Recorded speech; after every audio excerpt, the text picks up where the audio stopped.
அனுபூதிதான் முக்கியம். அதுல ஒன்றும் சந்தேகமே இல்லை. மற்றவர்களுக்கு அந்த பரம உண்மையை சொல்வதற்குத்தான் சாஸ்திர பிரமாணம் வேண்டுமே தவிர, தான் மட்டும் பரமஞானத்தில் இருப்பதற்கு அனுபூதி மட்டுமே போதுமானது.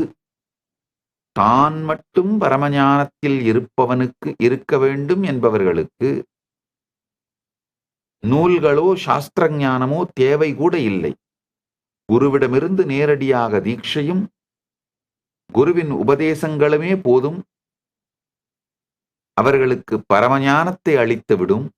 ஆனா மற்றவர்களுக்கு சொல்ல வேண்டும் என்ற ஆச்சாரிய பொறுப்பை ஏற்று பரமாச்சாரிய திருப்பணியை செய்ய வேண்டியவர்கள், இந்த ஞானத்தை மற்றவர்களுக்கு அளிக்க வேண்டியவர்கள் நிச்சயமாக ஆத்ம அனுபவத்தோடு ஆத்ம பிரமாணத்தோடு சேர்ந்து சாஸ்திர பிரமாணத்தையும் பெற்றிருக்க வேண்டும்.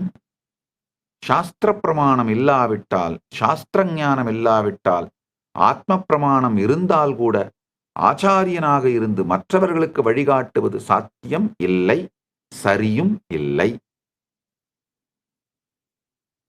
அதனால அனுபூதியின் போது எல்லோருக்குமே மூன்றாவது கண் திறக்கின்றது. மூன்றாவது கண் திறக்கும் பொழுதுதான் எல்லோருக்குமே அனுபூதி மலர்கின்றது.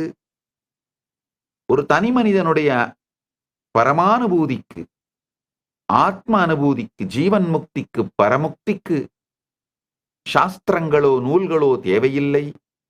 குருவின் உபதேசங்களும் தீட்சையும் மட்டுமே போதும். ஆனால் மற்றவர்களுக்கு உபதேசிக்கின்ற, திருப்பணி செய்பவர்களுக்கு ஆத்ம அனுபவமும் ஆத்ம பிரமாணமும் சாஸ்திர பிரமாணமாகிய நூல்களின் அறிவும் தேவை.